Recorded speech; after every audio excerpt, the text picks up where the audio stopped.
Hello, everybody. Today is Friday, November 28th. My name is Miloš Krajšnik. This is Canuck News.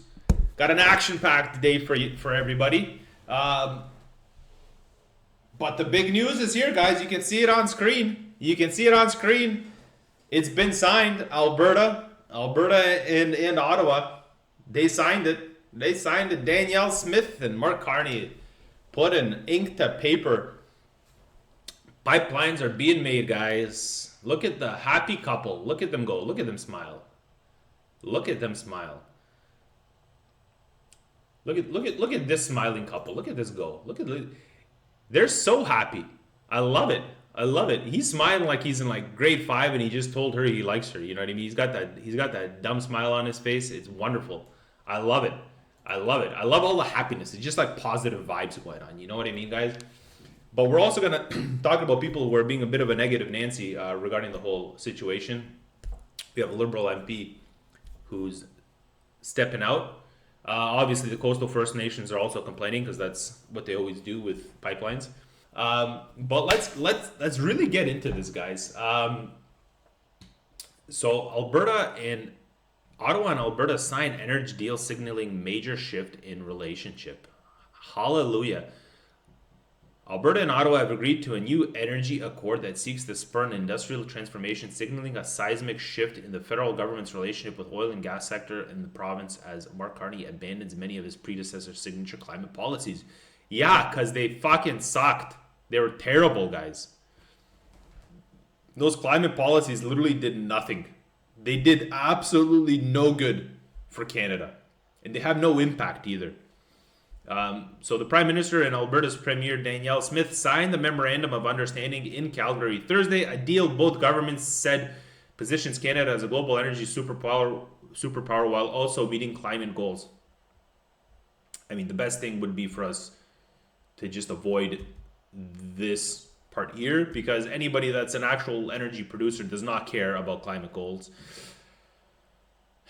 I actually need to stop here and talk about this a little because there's actual serious studies that have been done by MIT, by Harvard as well, that actually disclose that the impact of these ESG, these environmental policies for carbon capture and all of this, that they actually have practically no effect on the actual environment. So we're just literally paying levies for something that we're not improving.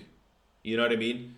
Like the weather's not getting better, right? There's not less carbon. Like the reduction in carbon isn't actually affecting the planet because, quite honestly, the reality of the situation is that nobody actually follows these things outside of Western countries. So the Western countries are shooting themselves in the foot, Canada being one of them. And then you have countries like anybody in the Middle East does not care. Russia doesn't care. Any of the South American countries that are producing oil, they don't care. So any of this especially in manufacturing, right? Especially when you start putting these levies on actual manufacturing, like heavy industry manufacturing, automobiles and this and that. If you start putting levies on the carbon impact on the steel industry and things like that, you're going to start producing less steel. You're going to be less competitive than everybody else in the market, right? The Chinese are one of the biggest steel producers in the world, or if not the biggest. Russia's also a massive steel producer. They don't do this because it affects the price of steel. And if you're not manufacturing things at a competitive price, people are going to buy from outside because it's cheaper. And this is exactly what's been happening to Canada. And this is why this whole dispute with Alberta actually came to play, because we've just been shooting ourselves in the foot the whole time.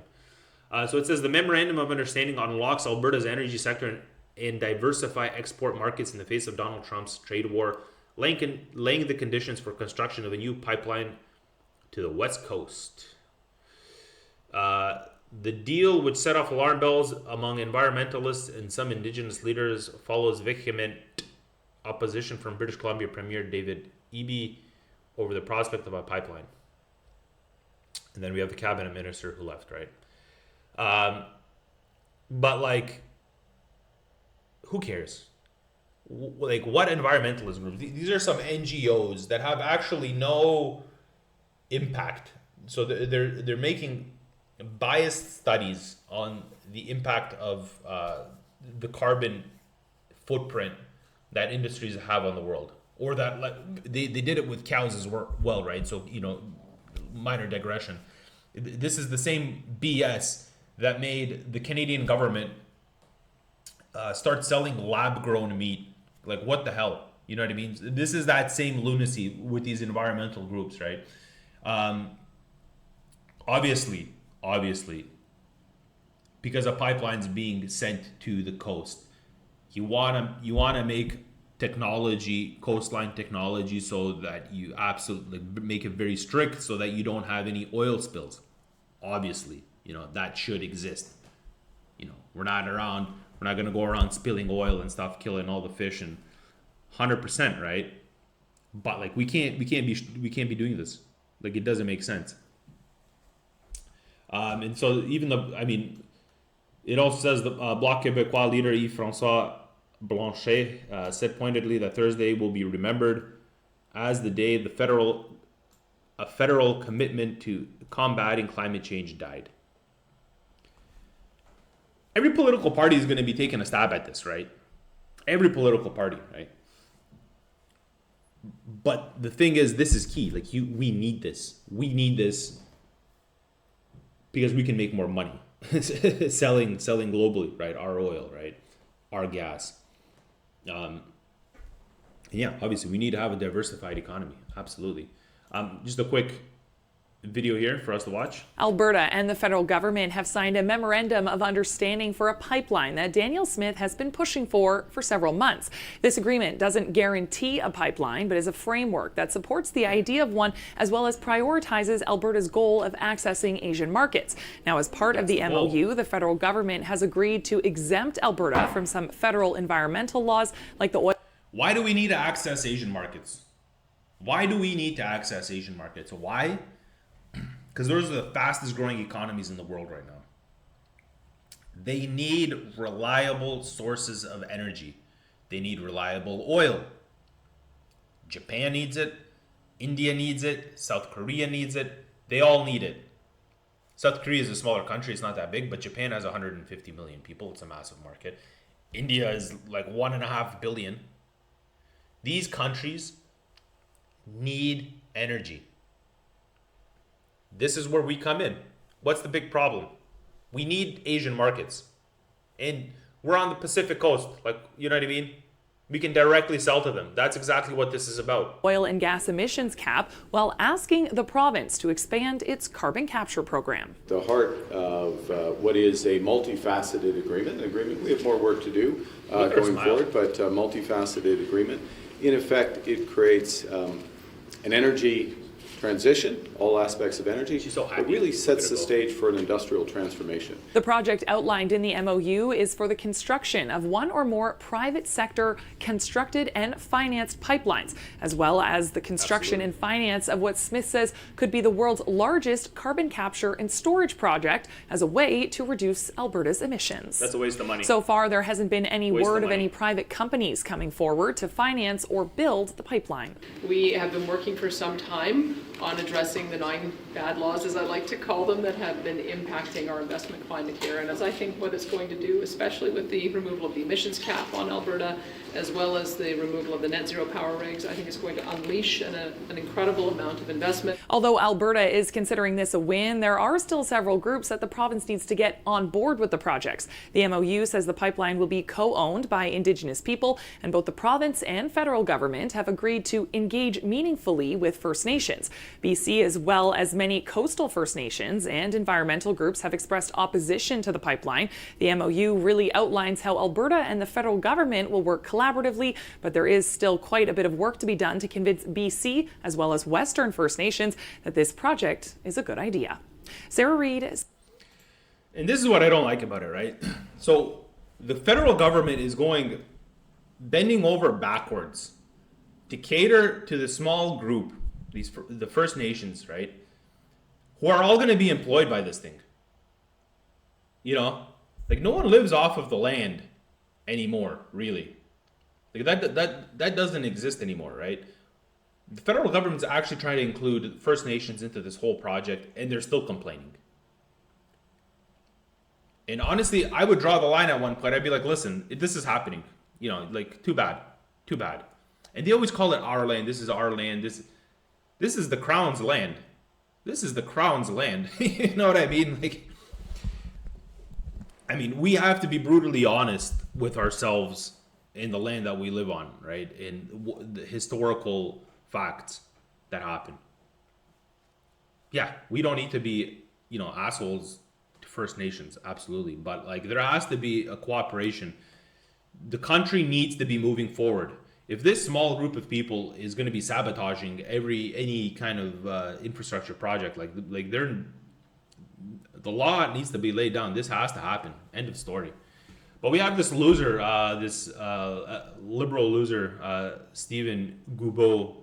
He resigned in protest to Carney's Alberta energy deal. I mean, who cares? Like, are you really that butthurt that an energy deal is being signed? Like, you really want Canada to continue down the road that it's been down this whole time under Justin Trudeau? Because Justin Trudeau's policies have all been so great. Canada is such a wonderful place right now, economically and socially, because of Justin Trudeau's policy. Blackface Justin, such a great prime minister, right? And this guy has issues with the lack of environmental protections that are going to be happening. Like, who cares?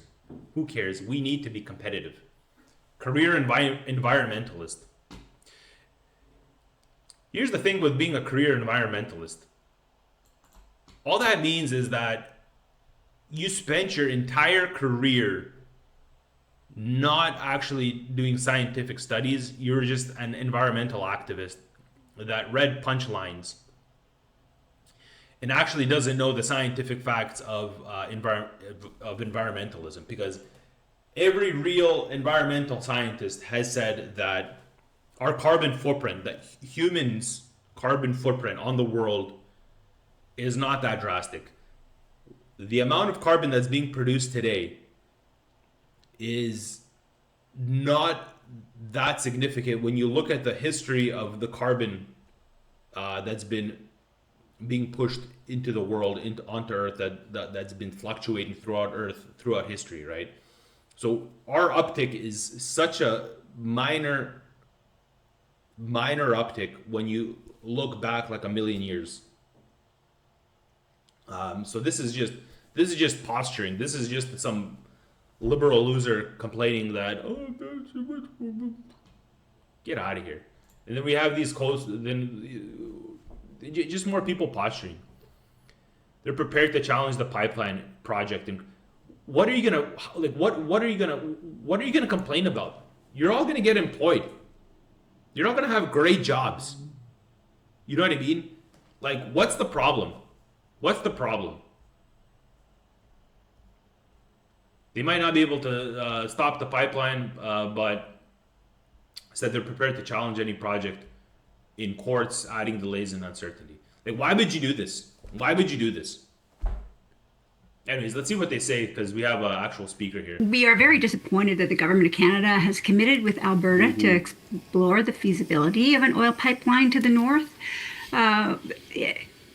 Basically declared that this project is of national interest and without any engagement whatsoever with Indigenous people across the province or along the coast. We live on the land. We still breathe that air. We take all our food from that waterway there on the Douglas Channel, and any event that is like a spill on our waterway is catastrophic for us. Yeah. We will not be able to harvest like we. Yeah, and there'll be protection so that doesn't happen. Like, come on. Do. I think it's important to point out, because I think you pointed this out to my producer, that you're not anti-resource. You just don't like this pipeline. Do you want to talk a little bit more about that? That's correct. Yeah, we are always looking. I love how she doesn't know what to say.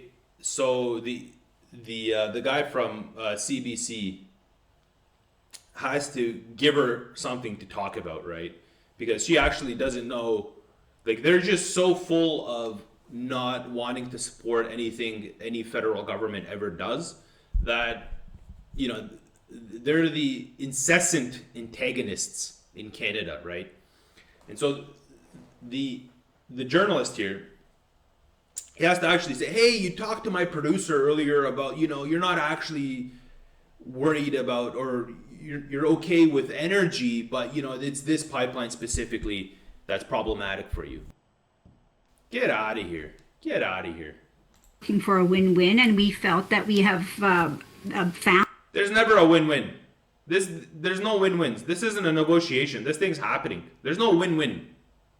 What win-win? The win-win is you're going to get employed.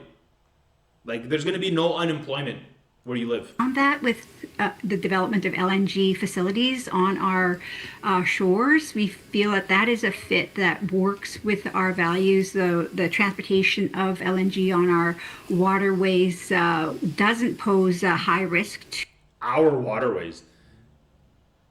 As if they have an actual legal document saying these are our waterways. Listen. Ever since you guys lost to the British, this is just the hard cold truth. Ever since you guys lost to the British, back in the day, this isn't yours. Just the way it works. Basically, this pipeline needs to be made. End of story. to our food source. So we're supportive of that. There are other things that we're looking at. We're looking at possibly carbon capture. We're looking at possibly propane. We're looking at other options that align with our values. There's no other options that align with your values. What does that mean? How can you substitute? If you want to trade oil, you can't send that buyer propane. You know what I mean? That buyer wants oil. If you want to sell oil, 1 million barrels a day, or however much is going to be exported through BC to Asia, the buyer doesn't want propane. They want oil. What values? The only value that exists is competitive advantage. The world is a chessboard. And we're not even playing checkers. You know what I mean? We're playing Pictionary, basically. Come on, guys. Come on. You know, and this is why I want to tie all of this in, because it ends up moving to the actual industry, right? So all of this is raw materials, which are great, and we have tons of them. And it's good that we have tons of them because we can capitalize on them if we use them appropriately, right? And this should be bigger news, but it's how we're going to capitalize on this. And I don't think we have an actual national plan on capitalizing on this. It says Carney to announce aid measures for aluminum and steel producers, right? So Prime Minister Mark Carney will announce new aid measures Wednesday aimed at helping Canada's aluminum and steel producers, according to government sources who spoke to Radio Canada. Ottawa will limit imports of foreign steel from countries that do not have trade agreements with Canada. The move, first reported by the Toronto Star, could provide an extra $854 billion worth of market potential for domestic producers. So this is a really, really key thing for Canada. Now, the thing is, what's good about it is that we're limiting, we're protecting our domestic industry, right? And so we're going to be limiting imports from these non-trade agreement countries, effectively shutting out these low-cost steel places like China, Vietnam, Turkey, Brazil, India. Russia's also a massive, obviously we don't trade with Russia, but Russia's also a massive steel producer. It actually produces as much steel as the US. Okay. But it has 3 times a smaller population than the US. And so that extra $854 million in market potential is going to be really a forced relocation or a reallocation that the metal Canadian buyers would have from the imported markets, right? So what's really going to end up happening is we're going to probably see price increases in steel and in aluminum, because of this, because there's going to be more demand than supply, probably for some time, until we kind of regulate that. But again, the only reason why we have these issues, the issues that we have, is because Canada hasn't actually ever developed a proper national strategy for cross-provincial trade, right?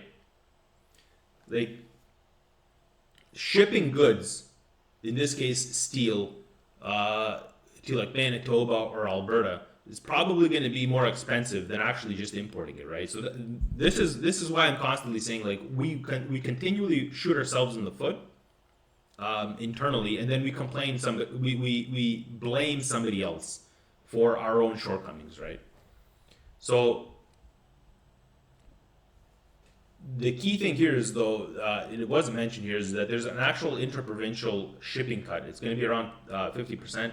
That's really a key thing. So, like I said, our internal logistics are a catastrophe. So, cutting the transport costs by 50% will obviously reduce Canadian mills' cost base, which is key. Obviously, it's going to make us more competitive against the U.S. and Mexican steel. And it's going to indirectly lower the final prices for businesses, right? Which is really great. Now, the long-term thinking should be, we're going to do all of this to start building up our manufacturing, to start using our own steel, our own aluminum into making, I don't know, submarines, into making more parts for F-35s, into making anything. Doesn't really matter what it is, right? But that doesn't seem to be the case. And steel and aluminum are actually really a strategic resource. Not every country actually produces its own steel and aluminum because it's very expensive to produce both, right? And you have to have the raw materials, right? Luckily, Canada has cheap energy, and it has its own raw materials, right? So we basically make it all in-house, right? Now, the thing is, we get the secondary good, and instead of creating a tertiary good or final product, we just stop here and we just start exporting, right? Hey, you guys have this. Let's not do anything more with the great steel that we have, the great aluminum. We're gonna stop here, right? We don't want to make more money. We don't want to employ more people, right? Now, the actual problem is that Trump's tariffs, the 25% that grew to 50%, is actually hurting Canadian mills more than the import limits will actually help them, right? Because we've just been exporting so much, right? And that's really the problem. If we were to create a domestic industrial complex, any kind of, whether it's military, I always kind of revert to the military because most countries that have their own steel and aluminum, they typically manufacture their own military hardware, and they use that, and they kind of feed each other, right? The end product is shells. The end product is a tank. It's a submarine. It's a plane. You get the point. It's an engine, right?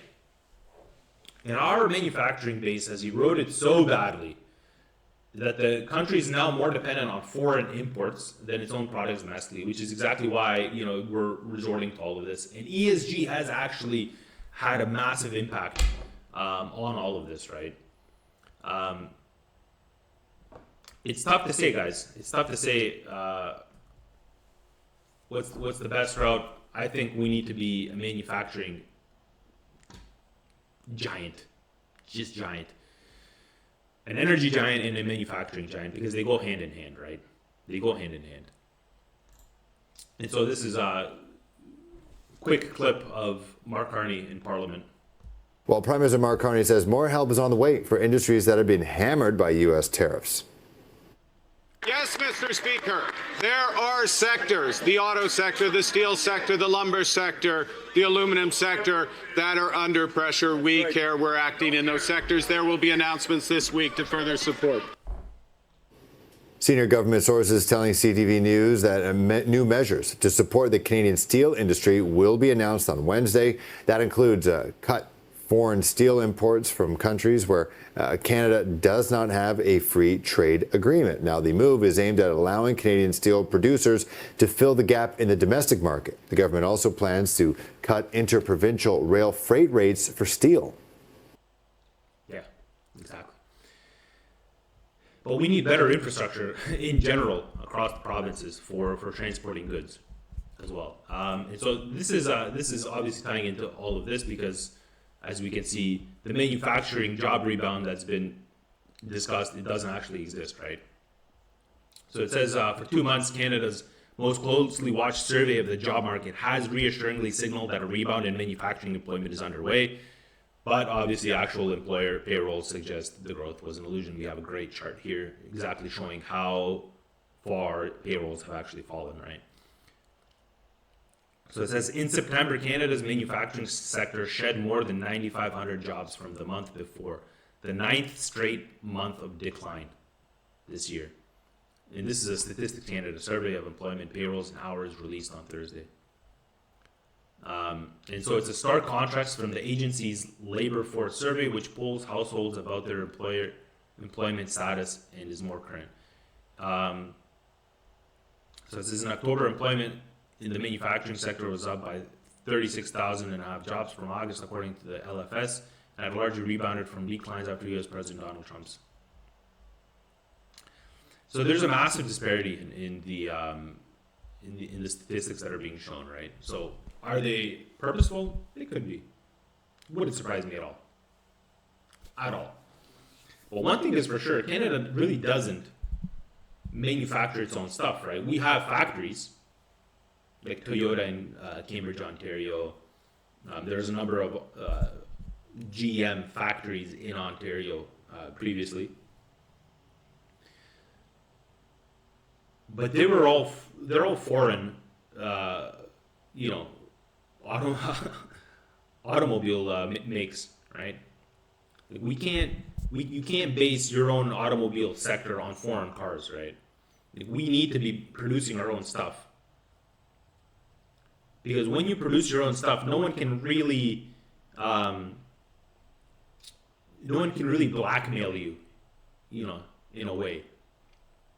And if you're going to support an industry, you might as well support your own companies, actual Canadian companies, not giving subsidies to a Japanese company to stay in Canada or giving subsidies to U.S. companies to continue working. We need to support our own companies, right? And I have this last article, I just thought it was funny because it says immigrants from China struggling to obtain security clearances for government jobs. I'm not going to really read into it too much. I just thought it was hilarious because nothing against Chinese or any immigrants that come to Canada, but like really right now with all of the geopolitical things that are going on, especially during Blackface Justin's time in office, we had that whole scandal with Huawei and the 5G networks that we were about to integrate, right? Honestly, I wouldn't hire immigrants from China and give them security clearance into government jobs because you don't know who's a potential spy, who's a potential sleeper, who the embassy in China is going to recruit, blackmail their family back in China to reveal secrets to them. That's how spy games work. Why would you want to have them in? It's quite simply, why would you want to? There's nobody in China. The Chinese government would never hire me, a Canadian, to work in their government. They'd be like, no. Why? You're a foreign citizen. Even if I was born in China, they would say you're white. No. We don't trust you. They'll send me to Canada to prove that I'm loyal to go spy on Canada. That's what they would do, right? Exactly. But they wouldn't hire me to work directly in government. So this is just ridiculous, and this is the same kind of logic that should essentially exist with all minorities and it's not a jab at them, or at least people that have recently come. And it's not a jab at them. It's just we need to be realistic. Who's a sleeper cell? You don't know who's a sleeper cell. You don't know who's a potential spy, right? But you're giving everybody security clearance. Anyways, this is all I have for you guys today. Thank you for watching. Please like, share, and subscribe. Please leave some comments in the comment section. My name is Miloš Krajčnik. Stay informed, stay curious, and God bless Canada. This is Canada. Maple syrup and like Cabin say. Kick your ass all hockey season, eh?